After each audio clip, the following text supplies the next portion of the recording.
Today I'm going to be showing you my banned card binder. All of these cards were pretty big design mistakes or were part of a very big design mistake of Konami's. All of these cards in the ban are currently on the ban list for very justified reasons. Of course, we have busted cards, Shockmaster, of course, Mermaid, which is somewhat legal right now with Fiendsmith, Link Cross, Chaos Ruler, the works, no expulsion. But the reason I have all of these cards is because these are assigned. These are kind of like a way we can assess cards, or at least that I can assess cards. You could say they are a little bit of a memento of the past and what could potentially be in Yu-Gi-Oh's future. What is going on, guys? Rogue TCG here, bringing the Yu-Gi-Oh! TCG deck profile. You all voted for it, and here I am responding. Here is Memento. This is a list that I have worked together on with my friend who actually does play Memento in paper, and I think this deck is super, super sick. I think it has a lot of ways to play through pretty much almost any interaction point, including Droll, as well as it's able to use the very powerful Fiendsmith archetype in order to make its plays even more explosive and protectable, again, via this Fiendsmith cards drawing out interaction that way.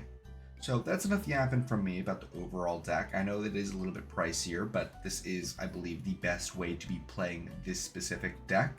So this is the way I'm going to be bringing it. If you guys would like to see a budget version of the deck, please feel free to let me know in the comments, and I will definitely be taking a look at that next week. But again, that's enough yapping for me. Let us get into the profile. Starting off the list, we are on the Fiendsmith engine, the typical triple Fiendsmith engraver, able to pitch itself from hand in order to search a Fiendsmith spell trap. Always going to be adding Tract, and then the one Lurry, which is the search off of Tract, which then we can pitch to then summon out the Lurry. We are on Memento's triple Dark Blade. If this card's normal or special, we can pitch a Memento card, target a spell trap our opponent controls, and destroy it. And then during the main phase ignition, we can destroy Memento we control, and if we do, special summon one level 3 or lower Memento from our deck. This engine, or this deck rather, is very focused on popping themselves and then getting beneficial effects that kind of last for the rest of the turn, as long as something has been popped during that turn. So Darkblade basically being able to translate himself into any one of the lower level mementos is very powerful, and this is going to be our main play starter.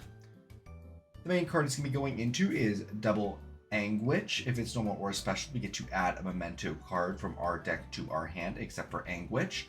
I was told specifically by my memento friend that if we open Engraver and Darkblade, it's more valuable to go Darkblade into Anguish than to go into Engraver in order to play around Droll, so I'm just going to repeat what he said there. Anguish also has the effect where you can target a level 2 or lower memento in our graveyard, destroy memento we control, and if we do, special summon the targeted monster, so very great recursion. It's very similar to Altergeist Marionetter in that aspect. Next on the list, we are on Double Horsey. If we do not control any face-up monsters other than memento monsters, we can just special it out of hand like a Cyber Dragon. During our main phase, we can destroy one memento we control and then send any number of memento monsters with different names from our deck to the graveyard whose total levels are less than or equal to the destroyed monster. Great way to just foolish a bunch, especially if we can destroy itself and then send a level 2 or a level 3 or a level 1 and a level 4. So just a great way to find different resources out of deck, although most of the time it's going to be a 3 and a 2 or a 1 and a 2.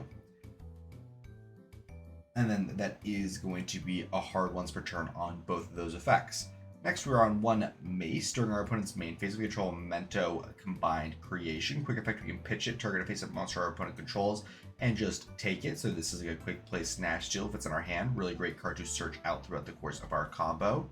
During our main phase, we can destroy one memento card we control, and if we do, add one memento card from our deck to our hand. So it is also one of our main things we want to get on field at some point during our combo in order to search our main end pieces and combo pieces that we could go even further beyond with. We are on one Goblino. During the main phase, if we control the combined creation, we can pitch it for us the turn. Our opponents can't target mementos with card effects. Really strong. It's a shame it's only monsters, but that is fine. And then during our main phase, we destroy one memento monster we control, and if we do, send up to 2 memento cards with different names from each other from our deck to the graveyard. This is how we do play around Droll if we did go Engraver before our Dark Blade, because then we can go Dark Blade to then summon the Goblino, and then Goblino will send the next card that we have, Gyatic. If this card is normal or special, we can target a Memento card in our graveyard, except for Gyatic, add it to hand, and if this card is sent to the graveyard by a Memento monster effect, we can just special it straight out of graveyard. So really great there. So the idea is we want to go Goblin and then send Gaddock and then one other Memento card we would like to be adding from our deck to our hand, but we're going to be adding from graveyard to hand instead, just an extra step in between. And like that, we can play around Droll and Lockbird. So really great stuff there. We're on one Sleepy. During the turn, a monster in your possession was destroyed by a card effect. Quick effect, we can just special it right out of hand. If this card is normal or special, we can fusion summon a Memento from our extra deck using monsters from our hand or field. And if this card is destroyed by battle or card effect, we can send a Memento card from our deck to the graveyard, except for itself.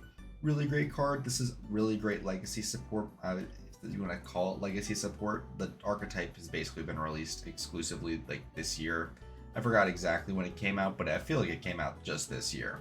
But Sleepy is very, very powerful, the archetype, and does enable a lot of really great extension plays. We are on the combined creation that is continuously mentioned on almost all of these cards. And by almost all, I mean exactly 2, Keymace and Goblino. At least the ones that we went over so far. Cannot be normal summoned, must be special summoned from your hand or graveyard by shuffling 5 other mementos from different names from your hand or graveyard into the deck or extra deck. While you control no other monsters, this card can attack all monsters your opponent controls once each, and once per turn, if your opponent activates a card or effect except during a damage step, you can special summon 1 memento from your hand or your graveyard. No real interaction on this card, however, the supplementary cards that are around it do basically turn it into interaction, which is a really neat way to make a boss monster of an archetype. It gets my seal of approval. And then lastly, for Memento main deck monsters, we're on 1 Horned Dragon. If you have 3 more Mementos with different names in your graveyard, you can just special it right out of hand. You can only special it once per turn that way. If this card on field is destroyed by card effect, we can target 3 face-up cards on the field, including Memento we control, and destroy them. If you can use the effect of Horned Dragon once per turn, this is our way to get rid of cards our opponent controls if we are going second, like popping of a lot of cards. Namely, Floodgates is really great. This is our way we can pop Floodgates if we can get this off the field by popping it somehow without actually activating a monster on field. We can get over stuff like Skill Drain, which is really great, or even a Macrocosmos-like effect, since it's just cares about it being destroyed, not where it's getting sent after being destroyed. Very similar to the Unchained cards. We're on 1 Memento Iticlin. I'm very sorry for saying that one wrong, but yeah. If your Memento monster battles, your opponent cannot activate any spell trap cards until the end of the damage step, similar to Ancient Gear. If a monster you control is destroyed by battle or card effect, you can target one of those monsters, special summon 1 Memento monster with a lower level from your hand or graveyard. Then you can use this effect of this card once per turn, and once per turn in the end phase, you can target a spell trap in your graveyard, Memento-wise, and then set it. Really great because their fusion spell, basically all the spells and traps are basically activatable during your opponent's turn. So really great resetting effect in order to get interaction on your opponent's turn, as well as you're popping your own cards, so you're going to be triggering this on your own turn. So this is a pretty critical combo point. We are on triple Bone Party. This is our way to dodge targeted negation, as well as just specialing more mementos out of deck and destroying mementos in the process. Really crazy card, and has a graveyard effect where you can banish this card from your graveyard, target memento you control. If it attacks a defense position monster, it does piercing. Really just a great way to get over really strange board states. We are on triple Mementotlin Fusion. During the main phase, you can fusion summon a fusion monster from your extra deck using monsters from your hand or field as material. This is a generic poly, so that's something for the Fiendsmith cards. But it does need to include a memento card, so it's actually nothing for the Fiendsmith cards. Although we can make stuff like Aerial Eater with it, so keep that in mind. But where was I?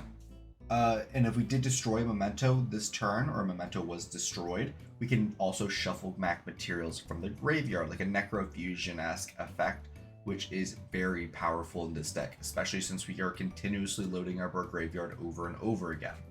So very powerful card, and also each effect is once per turn, so we can only use the fusion effect once. And then it has the graveyard effect. During your main phase, you can banish this card from your graveyard, destroy one monster you control, and if you do, add a memento spell trap from your deck to your hand.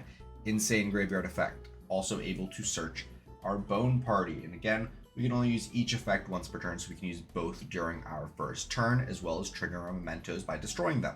Really great stuff. And our last memento card is Cranium Burst. This is while we control Memento, your opponent monster must attack the highest attack Memento we control. So a great way to insulate our other stuff from combat. If we have, the big man, I did forget to mention he is a 5k body, which is pretty good. And when your opponent activates a monster effect on field and you control the combined creation, you can target it and it'll lose 1,000 attack and defense, and if you do, negate the activation.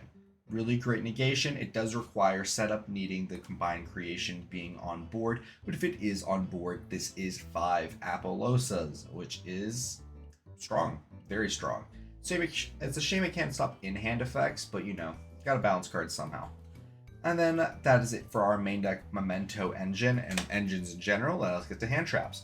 We're on Bestial's Druistorm and Magnamut. We're on triple Ash Blossom and Joyous Spring, triple Effect Veiler, triple Infinite Impermanence, double triple Tactics Talents, and one Called by the Grave.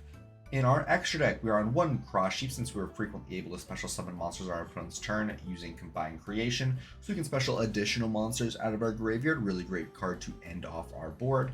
One Espinus Little Knight, one Apollosa Bow of the Goddess, since we can end with extra materials on board with the Memento cards and they don't actually lock us, so we can just make an Apo.